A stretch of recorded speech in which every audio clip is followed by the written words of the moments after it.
నమస్తే welcome to రణక్షేత్రం 2024 Andhra Pradesh సార్వత్రిక ఎన్నికల్లో నువ్వా నేనా అన్నట్లుగా అధికార ప్రతిపక్షాల మధ్య పోటాపోటీ యుద్ధం. ఈ యుద్ధంలో ఎవరు విజేతలు, ఓటర్లు ఎవరి వైపు మొగ్గు చూపిస్తున్నారు? జగన్మోహన్ రెడ్డిని మరొకసారి గద్దె ఎక్కిస్తారా, పొత్తు పార్టీల వైపు మొగ్గు చూపిస్తారా? ఇది అందరిలో నలుగుతున్న చర్చ. ఇక ఈ సమయంలో ముఖ్యంగా కొన్ని పార్లమెంటరీ పరిధిలో ఉన్న అసెంబ్లీ నియోజకవర్గాలు చాలా కీలకంగా మారనున్నాయి. అందులో ఒక నియోజకవర్గమే అనకాపల్లి పార్లమెంట్లో ఉన్న చోడవరం నియోజకవర్గం. చోడవరం నియోజకవర్గంలో బలాబలాలేంటి, చోడవరం నియోజకవర్గంలో గత చరిత్ర ఏంటి, ఈసారి ఎవరికి గెలిచే అవకాశం ఉంటుంది, ఏ సామాజిక వర్గం ఓటు శాతం అక్కడ ఉంది, పరిశీలిద్దాం. చోడవరం నియోజకవర్గానికి వెళ్దాం. చోడవరం నియోజకవర్గంలో ఉన్న మండలాల సంఖ్య చోడవరం, బుచ్చేయిపేట, రావికవతం, రోలుగంట.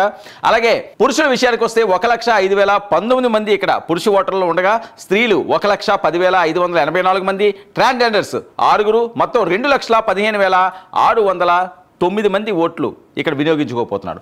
ఇక రాజకీయ సామాజిక చరిత్ర విషయానికి వస్తే తెలుగుదేశం 6 సార్లు, కాంగ్రెస్ 4 సార్లు, కొప్పుల వేలం 5 సార్లు, బ్రాహ్మణ కాపు 3 సార్లు గెలుపొందిన హిస్టరీ ఇక్కడ ఉంది.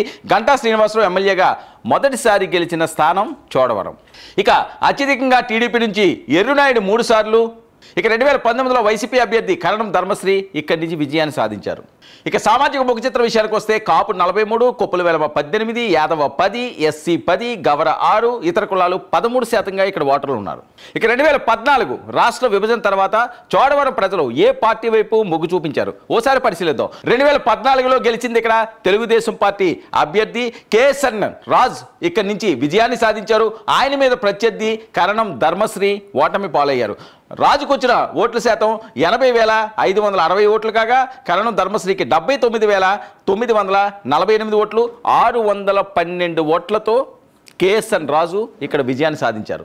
ఇక 2019 విషయానికి వద్దాం. 2019లో కూడా ఇదే అభ్యర్థులు ఇక్కడ బరిలో ఉన్నారు, కరణం ధర్మశ్రీ, కేఎస్ఎన్ రాజు. అయితే ఈసారి ఫ్యాన్ గుర్తువైపే ఇక్కడ ప్రజలు మొగ్గు చూపించారు. కరణం ధర్మశ్రీకి 94,215 ఓట్లు రాగా కేఎస్ఎన్ రాజుకి 66,578 ఓట్లు పోలేని 27,637 ఓట్లతో ధర్మశ్రీ ఇక్కడ విజయాన్ని సాధించారు. ఇక బరిలో ప్రస్తుతం ఉన్న అభ్యర్థులు మరొకసారి మూడోసారి ముచ్చటగా వీళ్ళిద్దరే బరిలో ఉన్నారు.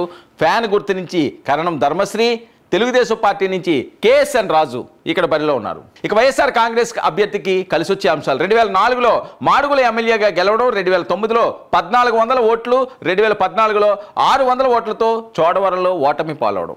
ముచ్చటగా మూడోసారి ఎవరు బరిలో ఉన్నారు? మళ్ళీ అదే ప్రత్యర్థులు ఈసారి కూడా బరిలో ఉన్నారు.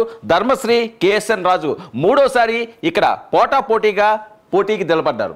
వైఎస్ఆర్ కాంగ్రెస్ అభ్యర్థికి కలిసి వచ్చే అంశాలు 2004లో మాడుగుల ఎమ్మెల్యేగా గెలుపు, 2009లో 1,400 ఓట్లు, 2014లో 600 ఓట్లతో చోడవరంలో ఓటమి పాలవడం.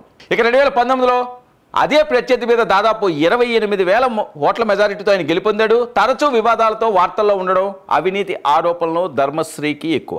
ఇక తెలుగుదేశం అభ్యర్థి విషయానికి ఇన్ఛార్జిగా మరొకరికి అవకాశం, పెరిగిన ఆశావహులు, కూటమి అభ్యర్థిగా పెరిగిన బలం.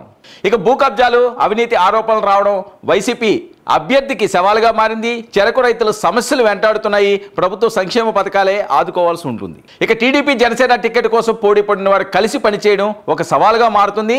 ఎమ్మెల్యేగా అనుభవం, రైతుల అండా, కూటమికి ప్లస్ పాయింట్స్ ఉన్నాయి అని చెప్పి కేఎస్ఎన్ రాజుకి ఇక్కడ వస్తున్న టాకు. మరి చూద్దాం ఈసారి ఇక్కడ వైఎస్ఆర్సీపీ వైపు మొగ్గు చూపిస్తారా ప్రజలు, తెలుగుదేశం పార్టీ పొత్తు పార్టీలు గెలిపించుకుంటాయి అన్నది చాలా కీలకంగా ఈ ఎన్నికల్లో ఓటర్ తీర్పు ఉండబోతుంది.